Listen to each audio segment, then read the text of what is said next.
మాడిపోయిన అన్నాన్ని ఇష్టంగా తినేవాళ్ళు ఎవ్వరైనా సరే ఉంటారా? ఏమో నాకైతే తెలీదు గానీ, నాకు మాత్రం మాడిపోయిన అన్నం అంటే చాలా ఇష్టం. మా ఆయన మాత్రం మాడిపోయిన అన్నాన్ని చూస్తే మొఖం పగిలేటట్టు కొడతాడు. అస్సలు మాననివ్వడు అన్నాన్ని. నాకేమో మాడిపోయిన అన్నం అంటే ఇష్టం. ఏదో ఒక వంక చెప్పి అప్పుడప్పుడు వారంలో 2, 3 సార్లన్నా ఇలా అన్నాన్ని మాడబెట్టేస్తాను. ఎందుకంటే ఇష్టంగా తినడానికి. మరీ ఎక్కువగా మాడితే తినలేం గానీ, కొంచెం అడుగంటిందనుకోండి, ఆ అన్నం అయితే తినటానికి సూపర్ టేస్టీగా ఉంటుంది.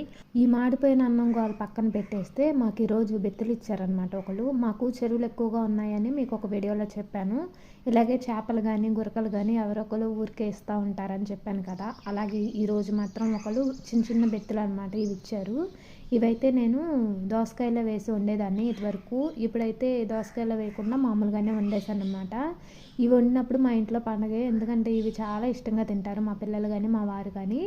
ఇక మా వాళ్ళు అయితే ఆ చేపనే నోట్లో పెట్టేసుకుంటారు. నేను మాత్రం ఇలా ఒలుచుకుని తిన్నాను అనుకోండి, చేపలు తినడం కూడా ఒక్కాలే, అవి అందరికీ రాదనేసి మా వారు నన్ను ఎక్కిరిస్తూ ఉంటారు. ఎందుకనంటే ఈ చిన్న చిన్న బెత్తులు అనేవి ఒకేసారి తినేయాలంట. అలా ఒలుచుకోవడానికి పెద్ద చేప ఒలిసినట్టు ఒలిస్తే అందులో ఉన్న ఆ చేపే చిన్నగా ఉంటుంది కదా, ఇక అందులో ఏముంటుంది నువ్వు తినడానికి అలా ఒలిస్తే అని చెప్పేసి మా వారు ఇలా ఉన్నారని చెప్పేసి ఒకసారి నేను చేపని పెట్టుకున్నాను. అలా పెట్టుకున్నప్పుడు నాలుగు మొత్తం ముళ్ళు దిగిపోయినాయి. నాకు తినడం కుదరలేదు.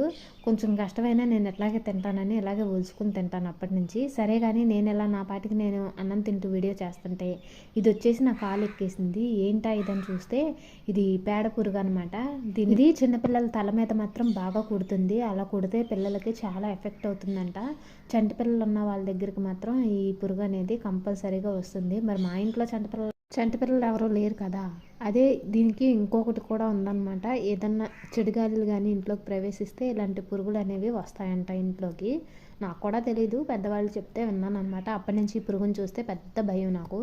ఇక వెంటనే దాన్ని తోలేశాను.